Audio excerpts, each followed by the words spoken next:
When doing lighting, the quality of light is what makes a difference between a so-so 3D render and wow, it actually made me feel something render.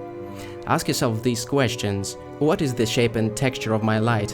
What information about the environment does it carry? Is it plain or dappled? In this 20-minute tutorial, we'll focus on dappled or textured light and discover 4 easy and distinct ways of setting it up in Blender. So make sure to download the blend file if you enjoy following along while watching the tutorial, and let's go! This is the dusty attic scene we will operate within. It is set up for Cycles rendering. Obviously, Cycles is selected as our render engine with the GPU compute if possible. Right now, the scene is lit with the high dynamic range panorama, which can be found in the shader editor, namely the world tab of the shader editor. You can see a bunch of nodes connected to the artist's workshop EXR. It is basically just this 32-bit panoramic image from the amazing Polyhaven, the artist's workshop environment. It gives us a nice neutral room tone as a base to build our lighting experiments upon. If you wish to change the Z rotation of this lighting environment, you can do it here in the mapping node. So this is our base layer of lighting, just to keep it a little bit interesting before we add any textured light. Then if we turn on the light_sun collection in the outliner, we'll let the comforting evening sun into the scene. If you zoom out a bit, you'll see the directional light over here. So far the lighting is fairly flat though, a little bit uninspiring. The angle of the sun was okay though. It could have been worse if it was more frontal, let's say. Let me turn on the denoiser though. It will be much more fluent this way. Any option is better than none in the denoiser settings.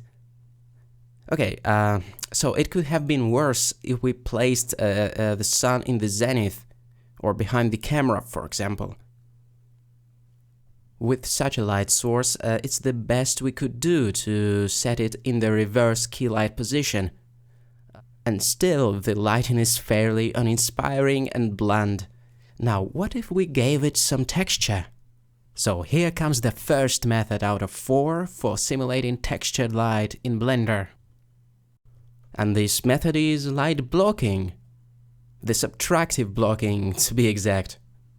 In other words, firstly we'll block the sunlight completely and then carve an opening. Let's create a new collection first, as usual. Blockers. And then I'll go Shift A to bring up the Add menu in the viewport and add in a box. It needs to have some thickness, this blocker, so it's the box and not a plane. I'm making it a very thin box though, and scaling the width and the height up so it obstructs the sun rays completely. Something like that. The S shortcut is used for scaling, G for movement, the usual Blender stuff. Then look at that. We can add one more cube from the Shift A menu. Like that. Stretch it out horizontally so it becomes this long and thin slab. And also we need to make sure it does intersect with the geometry of the bigger cube, like that, from all sides. And then we can select it, shift click on the bigger cube and go Ctrl- on the numpad for the boolean subtract operation, aka punching the hole in it. Then we can just move the boolean shape around to direct the sunlight through this slit. This is pretty neat, right? Now we can guide the light streak towards the Hobbit book or anything else that we want to fall into focus and attract the viewer's eye, basically. What we could also do is make this opening smaller or bigger by resizing the boolean object, and that is also very cool indeed. All the settings of the boolean modifier can be found in the modifiers tab, of course. You won't need it, I think, but if anything went wrong, you can find the settings there. Usually it works without a hitch in Blender though. Nothing to worry about really. We can do Shift D to duplicate this object now. Then shift select the bigger cube once again and go Ctrl- on the numpad to carve yet another hole. And adjust its placement to invite even more light rays into the scene, transforming it into the dappled light situation basically. We can move the openings horizontally, let's say, as well. So this was the first method of achieving the dappled light look in Blender with the help of the boolean modifiers. I hope I managed to surprise you a little bit with this technique. Now we'll do something slightly more unsurprising. That is the regular light blocking, the 101 of light blocking in Blender, in fact. Let's create a new collection, so we can turn the collections on and off, basically, if everything is in its own collection. Then press Shift-A and add in a cube once again. I'll create a thin and long wooden plank, let's say, as if it's a slab in the roof of the attic or something. The important thing to understand about shadows is that the closer the object is to whatever catches the shadow, the sharper is the edge of the shadow. And conversely, the further away the object is, the softer the shadow becomes. Actually, let me make this object a little bit bigger so I can see the shadow. I hope that makes sense, because that is important.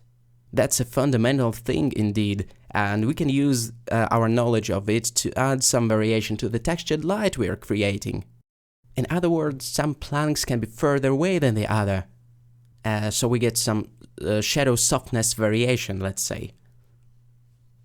As you can see, I've cloned the plank with Shift-D, and once again you see painting with shadows like that is a little bit tricky.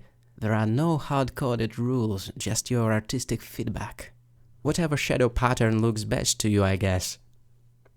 The most balanced, perhaps, drawing the viewer's attention to the right things, that sort of stuff. Some of the planks, you can slide them horizontally as well, do not forget about that. As we've mentioned, the distance matters, as it can make the shadows much softer, so some of the planks can be moved further apart like that. Look how I'm kind of focusing the light. That's a nice photographic effect right here in Blender. Something related to physics. So that was the second way of creating the dappled light. Actually, if it got a bit too dark after blocking, the light strength can be brought up to compensate. Naturally, it gets dimmer after obstructing the light path, so we have to take this into account. And now I'm giving you the third way to apply the textured look to your main light, and that's shadow texture. Or light texture, whatever resonates with you, I guess. Let's switch the visibility off for the blockers collection to start from scratch. Next, I'll create a new one for the shadow generator. In the viewports, I will add in a plane this time and place it in between the scene and the sun. So it blocks, once again, all the light from the main source, that is. Alright.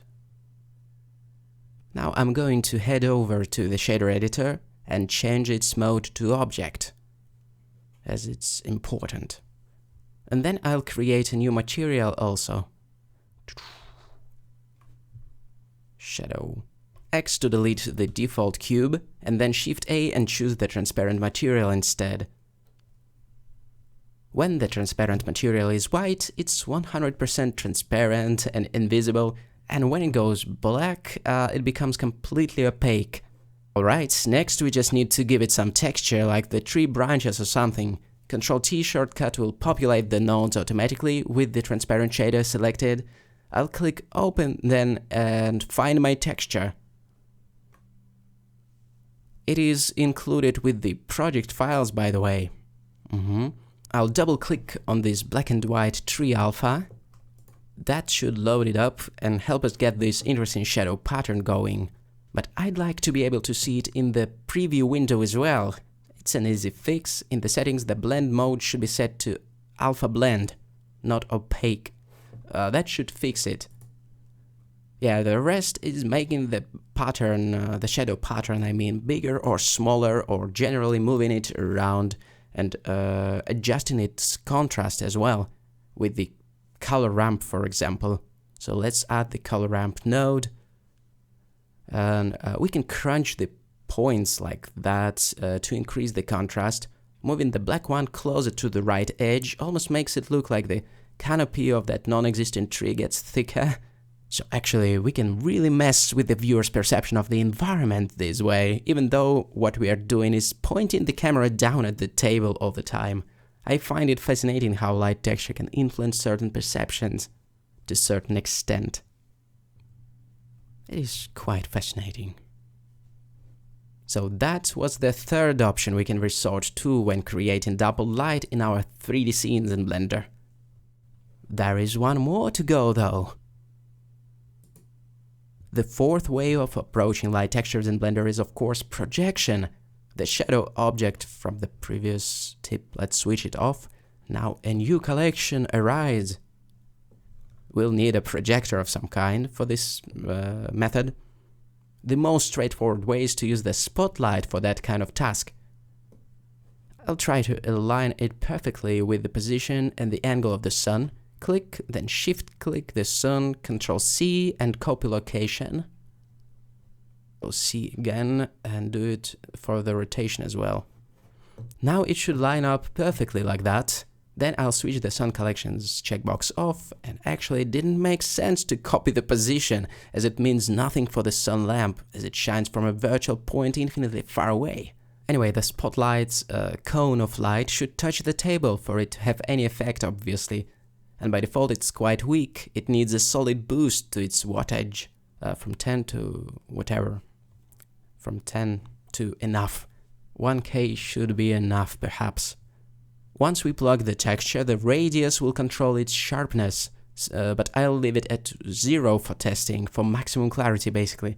And in case you want to limit the projection cone to highlight just the certain objects or something, then the spot size may come in handy. Alright, this is our projector. The actual image for projection is assigned in the shader editor just like any other texture. The mode needs to be object, use nodes on. Ctrl-T adds the nodes with the emission shader selected like that. Pink means no texture yet, so let's head over to the project files folder and give it the forest_01 texture. That's just a photo from Pixabay. Feel free to use any image you like. The coordinates by default are set to the UV map, and the normal thing for projection is set the type to normal instead. Got it? Have you noticed everybody is trying to make puns about normals? It's getting predictable. Alright, without diving into the material settings to set the projection straight, I'll simply find a good looking pattern by moving the spotlight around, slightly further back and forth as well, which also affects the pattern's scale among other things. As we have done before, the strength of the light source is something that you set according to your artistic goals after generating the light pattern. And actually the right placement of the pattern is also completely up to you. That is the fun part. If you want to dig deeper into light projection in Blender, though, we have a full tutorial about it in the latest update for the cinematic lighting course. Just mentioning. Okay, as the last minute tweak, I'll change the power once again to make it nice and punchy. No, yeah, something like that. As we have mentioned, the radius of the light is responsible for the sharpness of the texture, so if you want to retain the fine details, keep it low. Okay, to adjust the color and the contrast of the projection, we can use the regular color knobs like RGB curves. Nothing unusual. Or for example, the mix RGB node works great when switched to multiply or color, for example, mode, I mean. It is an easy way of mixing in any color from the palette, or the color wheel rather, turning our projected light texture into an evening sun, or simulating any other environment. This is it for projection, the last method of creating dappled light for this video. When you do light texturing, you don't have to reserve to one particular method though, even though I would recommend to do it this way to not get things too hard. But technically nothing prevents you from using, let's say, light blockers and then shadow textures on top of it for a more intricate pattern. Or even adding some projection behind or in front of the gobo to get some colorization going. Each light is unique, and what we do as 3D artists or lighting artists, however you call it, is shaping or sculpting the light to give it the character that serves the mood you're going for this particular shot. Or even serves the story, providing essential cues as for the times of day, the location, and other information carried by the photons. Ultimately, the quality of light is meant to be used as a tool which does something specific after you understand the way it works and what effect it has on the aesthetics and the looks of whatever 3D scene we are lighting up. After all, it's one of these things that make a world of a difference. The quality of light plays a crucial role in distinguishing a mediocre 3D rendering from one that genuinely evokes emotions and leaves a lasting impression. In this 20-minute guide, we concentrated on exploring dappled or textured lighting in Blender as we unveiled 4 fairly straightforward methods for configuring it within Blender. I thank you for watching and encourage you to check out our comprehensive lighting course for Blender if you wish to enhance this crucial aspect of your 3D artist skill set. It is available on Blender Market, Gumroad, and we have all the links on creativeshrimp.com as well as in the description of this video. Press like and subscribe to this channel, that is much appreciated. My name is Gleb Alexandrov. I thank you for watching, drink more coffee, and we will change the world of computer graphics.